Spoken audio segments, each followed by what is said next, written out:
Now, Halloween is supposed to be the season of spooks, yet I haven't seen many actually scary anime. At best, gore becomes a substitute for horror, or at least until today. You see, I have gone on a quest to try and find the scariest anime possible, researching which anime would be classified as actually scary, and then giving them the amount of episodes I deem necessary to explain them to you, and of course judge them. Oh, and a quick disclaimer before we start: when I rate these shows, I'm rating it on how scary I thought they were and not how good they are, so comment section, please spare me.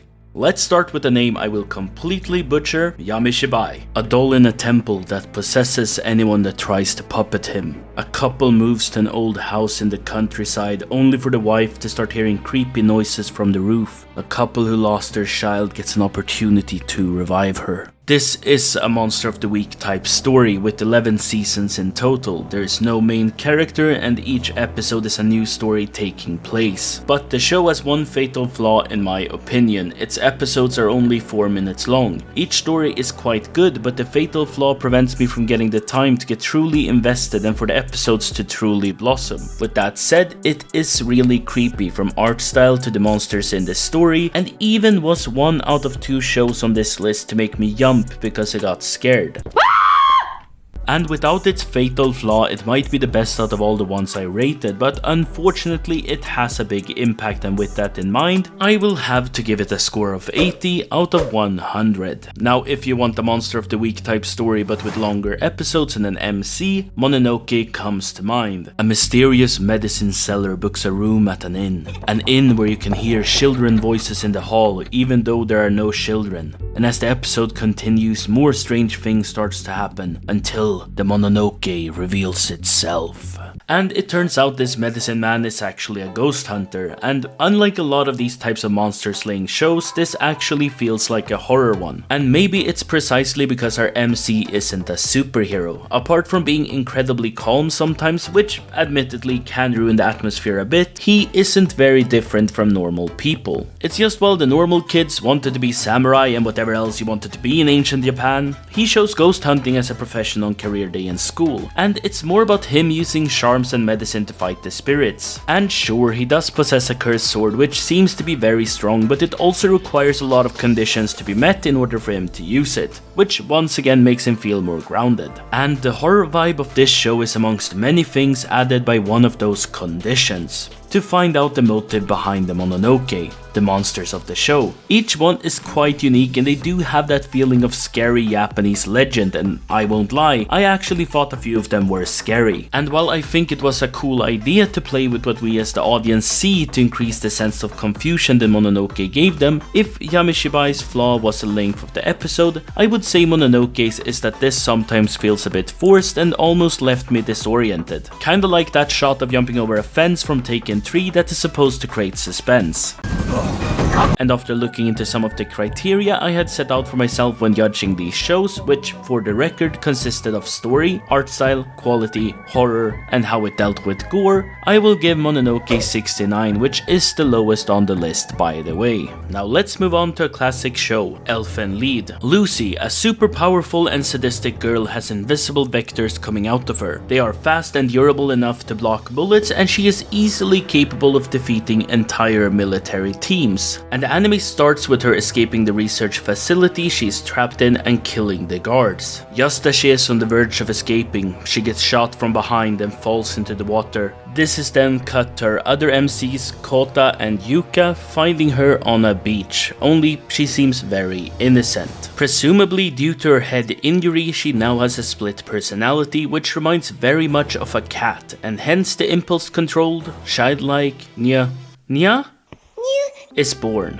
And that split personality can make scenes that shouldn't be tense very tense, especially before we understand what triggers it. And it's not helped by the fact that Kota and Yuka fight a lot. Their fights are based on the fact that Kota recently moved back into the village but has forgotten a lot about the village, including his interactions with the people there, of course including Yuka. Not to mention he seems to have some mysterious connection to Lucy. And oh boy, speaking of, why did I not think of how much I would have to blur if I picked this show. Anyways, a lot of tension is built as the anime dives deeper into the different mysteries about who Lucy is and what really happened in Kota's past. But okay, mystery is good and all that, but this is a video about scary anime, and well, body horror is certainly a thing, and while the idea of being chased by a super powerful sadist throwing around soldiers like ragdolls is scary, if I am to be completely honest, the show sometimes feels more like a cute slice of life show with Nyu. I definitely understand the waifu culture around her, and therefore my final score will be 80. Let's continue with Shiki. A small town surrounded by mountains has a new family moving in. Plot twist, they're not any regular family and deaths start to occur. Weird deaths, where the known reason are vague at best. We only know that everyone dies the same way and that they fall ill very quickly. And to be honest, I like that whole epidemic approach to it at first, even though the longer it goes on, the more clear it is that something supernatural is going on.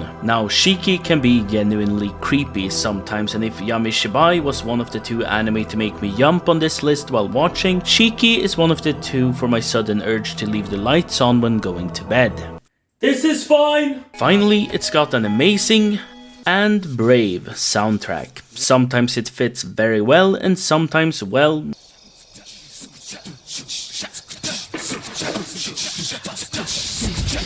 not so much. Some characters are unlikable, making me care very little about their deaths, even if they do play a central part of this story. Overall, it's an interesting and creepy story, and it's quite good, making me give it an 85. Now, before we continue, let's throw in an honorable mention. School Live is a unique show which I don't really know if I can call horror. You see, the premise is that the zombie apocalypse happened, and when faced with too bad of a reality, some people just can't take it. That's what happened with Yuki. So she makes up a world in her own head where the zombie apocalypse never happened and is living in that one. Her friends decide to play along to spare her from the reality of the situation. And while it is a really cool idea for a horror anime, there is too much cute stuff going on for me to get a proper horror vibe. And in fact, I would almost argue it's more sad than scary. So, before we go back to rating anime, did you really think I would give you honorable mention for free? No, this is a transaction, okay? And the price you're paying is NordVpn. You see, without them, it would have been quite hard to finish this video on time with all the different features they provide. So do yourself a favor and get this amazing VPN from our affiliate partners with the link in the description and help support the channel in the meantime. With that said, let's go back to rating anime. And what better way to continue than with another anime with a cute facade that also happens to be a horror classic called When They Cry. A group of classmates live in a small village together. Everything seems nice at first, but then we hear about an incident that has occurred. One that many act weird around and even deny has ever happened. But of course it turns out something did happen and sometimes seems to influence them to act weirdly, which eventually leads to deaths. And I have to be honest, when I first picked up this show, I feared based on what I'd seen that it was just gonna be torture porn, aka gory for the sake of gore. But I was positively surprised with it being a slow mystery being built up, which of course does lead to some of the more gruesome scenes you've probably seen. But since it's a body horror, I can't really complain about the amount of gore, even if it's a bit too much for my personal taste, which makes me give it an 80. So let's continue with the more modern classic that was the thing everyone talked about not so long ago. Now, children are kinda helpless. You know, they're cute but also really vulnerable. Okay, are you thinking about that? Now, put that cute child into a world where they're being raised like cattle to be slaughtered and eaten by demons, and you get the idea of Promised Neverland. And you could say the story really kicks off with that reveal in the first episode, as the children are forced to act like everything is okay in front of their caretaker while plotting their escape. One wrong move and they're